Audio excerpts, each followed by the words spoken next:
This is the Phanteks Pro M case, and this is what I've decided to go with for this build. I'm not particularly big on RGBs, especially for the reason of the room that this is going in.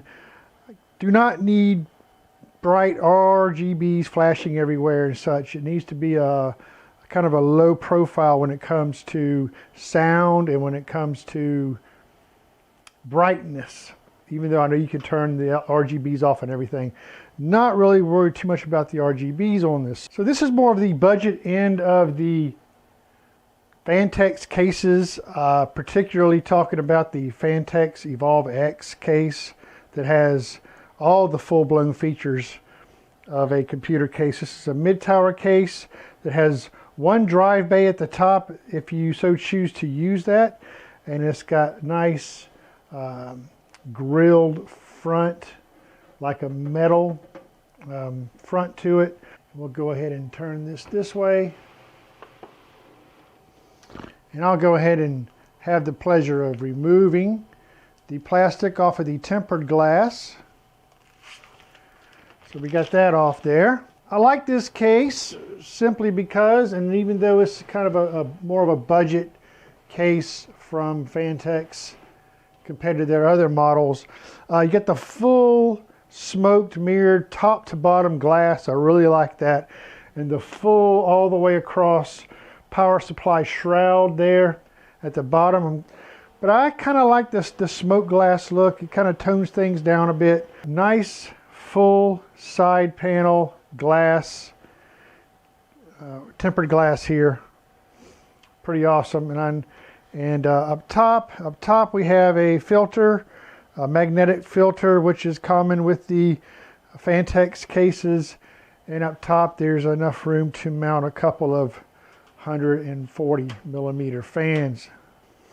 All the fans in this case supports both 120 and 140 millimeter fans. I'll get into that in just a moment. So real quick, just to look at the back side of this case. It comes complete with 140 millimeter fan in the back. It also comes with one 140 millimeter fan in the front. And as you can see, pretty much your standard layout in the rear. Place for your power supply down there at the bottom. Power button is up here at the top, front part of the case, and then all of your few I/O ports are your headphones and microphone jack, along with two USB 3.0 jacks here in the front. And you know, I'm even entertaining the fact that maybe in this drive bay here, I'm not going to go with a DVD ROM or anything, since those are being phased out pretty much. I'm probably just going to go with maybe some type of front panel extension, maybe USB Type-C, along with a couple of more USB 3.0s. We'll see how that goes. That's something I might just add later. So with this tempered glass, we have some pretty nice, easy to remove thumb screws, and these just aren't regular, you know, thumb screws that you usually see. These are specifically designed for this case. Gives it a nice, you know, finished look to it. Come off really easy.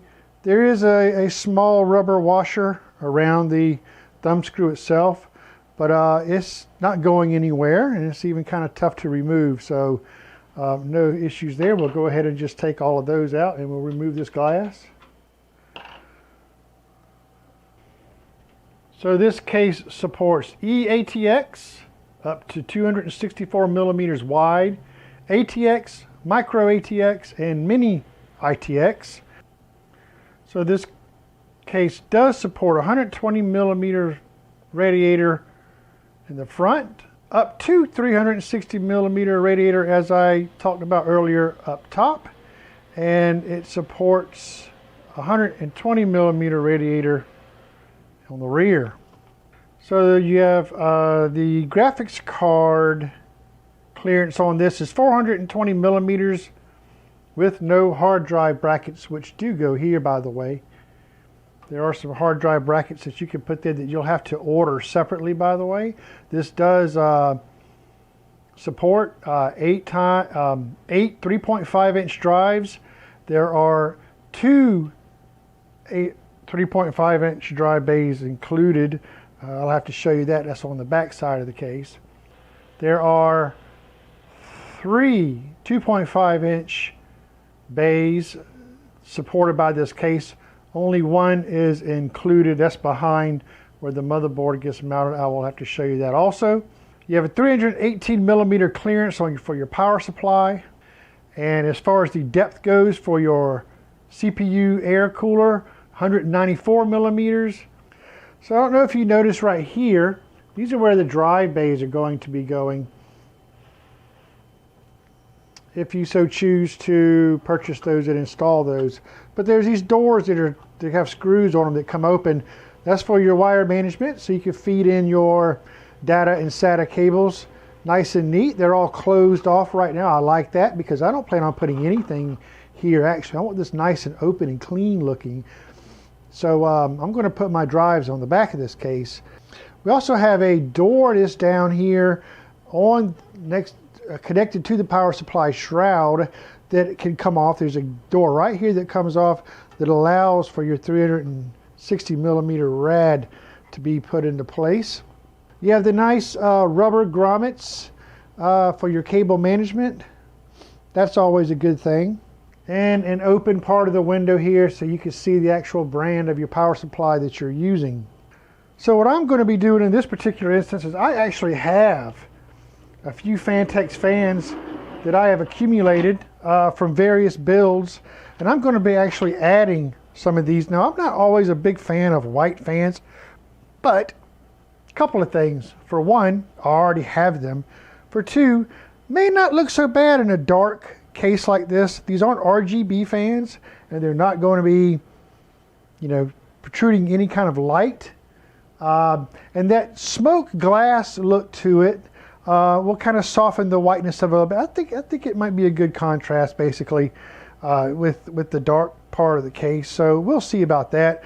These fans that I'm using, I have 3 of them, are not PWM. So, and I'm not really worried about having to control the speeds on them. If I would, I'd order some type of a fan controller that connects to PWM. But honestly, I just want just a steady, nice paced air flow through this case that's quiet. And I believe these will provide them. I have 3 of these, so my configuration is going to be 2 at the top, 2 in the front, and then the one in the back. So there's 2 already included, so I need 3 more fans, and I have those. I'm going to give that a shot, see how quiet they are. I've never really used the Phanteks fans. I have usually removed those and used Noctua fans, but in this case, since I have them, I'm going to use them. So cut a little corners there. I think that'll be an okay thing. Also, another thing I forgot to mention, that there is a grommet here that runs up for your VGA cables. Most cases, decent cases, have that kind of an option there. And of course, here your USB 3.0 for front panel. Here's your front panel audio, and here's one of your front panel connections, hard drive light or whatever. We'll get into that a bit later. As with usual most other cases, there's just 2 thumb screws on the back of the case that come off, and the case slides open. Nothing too special there. And then what we have here are one of the typical Phanteks designs, which are these Velcro straps that help hold in your wire management. And this is all your front panel stuff heading down to all of their proper locations, and you can use these to do your wire management if you like. There is an option here, and Phanteks includes this, that you could hook in a RGB strip light to this, and on the other end is where you plug it into your RGB header on your motherboard. So you can see here, nice clean look on this side. Here are all those doors that were on those dry bays that may be, you may be adding to this case. And here's where it supports the 2 2.5-inch bays here. And this, of course, is your accessory box. Let's just take a look at, see what we have inside of there. Probably just your basic, yeah, just your basic screws and ties and everything that comes with the computer, with the case. There, of course, is your support for your 2.5-inch drive there, and here's support for another 2.5-inch rack here. That, of course, has to be ordered through Phanteks to have that option. Put this back in here like that there. We're going to pop the front of this case off here. Just to have a look at what we got behind this front panel. Okay, so your front panel just pops right off, and behind your front panel is another filter. So good thing there, easy to pop off and clean. No wires or nothing to mess with to get your front panel off. Just pop this right back in. Right. You have your 140 millimeter fan here that can be moved down, and we can add us another one here, which is what we're going to do. We're going to move this one down and add one more. Whoops, wrong way. We'll go that way, of course. Take care of my wires. So I just want to show you there is an upper bracket up here, and there's two ways you can mount your fans on this. So first, I'm just going to go ahead and let you know that there are a few screws, and there's silver ones. So there's 1, 2, and then on the back there is another 3 that you take off, and we'll slide this bracket right out. The bracket, fan bracket, simply slides out like so. There you go. So this makes it easier to mount your radiator or just your fans. And I did a little video on the Enthoo Pro series about how to mount your radiator on these brackets. So these fans, or that rad, just simply attaches onto the bottom of your rack, and then the rack slides right back into the case.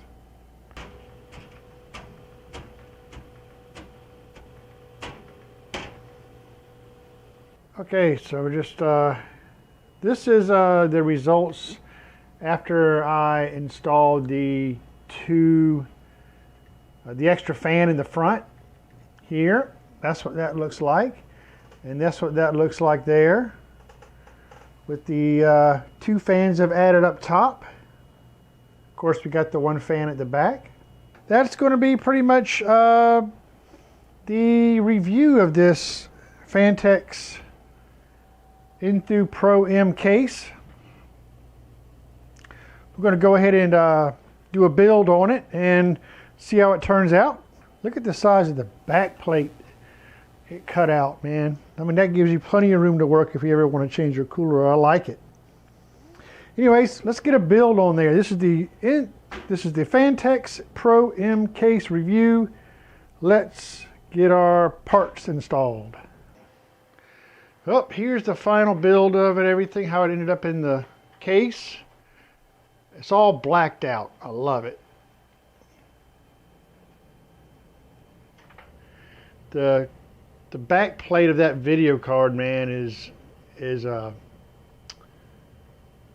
brushed metallic, rough type of metallic, just like the power supply. So it adds to it. Just everything nice and blacked out. My RAM is black, you know, and then you add the addition of the white fans, which, you know, I'm usually not a fan of white fans, but there you go. Now this is without the glass on, of course, but everything installed nicely. I really did enjoy installing into this case. It went quite well. There are a few things that I wish were a bit different, which I'll explain here in a minute. But all in all, I mean, it's a clean build. Clean build, looks good. Got Windows installed, running. Everything looks real good. Let's get a little bit of light on this. Then I'm going to show you the backside here of how the cable management went. There you go. Here's a little bit of light on it. Nice and clean. Looks real good. Minimal cables. Everything fit in here quite nice.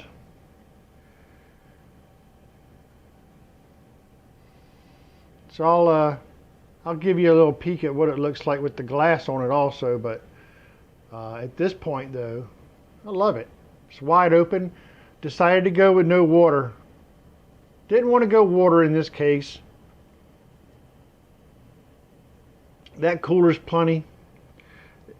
You could do some mild overclocking. That 2700X, you know, isn't going to overclock but so much anyways regardless. So it's a very good cooler. I like it. I think it turned out really nice.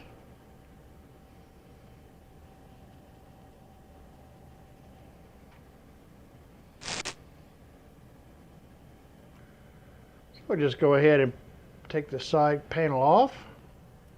Show you what we have here, how well this wire management worked out. I was able to utilize the cable straps here, but you know, I think it looks better than most do on this side of the case. I got my hard drive down in here, and I got a room for another hard drive if I need to, and I have a spot here to put an SSD if I wanted to do that. Probably will. Just need to add another, probably another SATA, add another SATA cable to put in around here, but that would be no big deal, and another data cable in the future. Certainly might be something that I do. And but I think this build turned out really nice and clean. Wire management's lovely, and plenty of room. I would say I would mount if you were to do water, I would mount the rad and everything on the front side of the case, not the top. But other than that, you know, this build turned out really nice. I really enjoyed it, and this is going to last me for years to come. Hey, if you enjoyed this video, why don't you head right down below here, hit that like button, subscribe to my channel. That would be really awesome. I have much more computer repair videos coming your way. There's also a bell you can click to get notifications for my videos. I really appreciate everybody's support. And as usual, everyone, until next time, see you soon.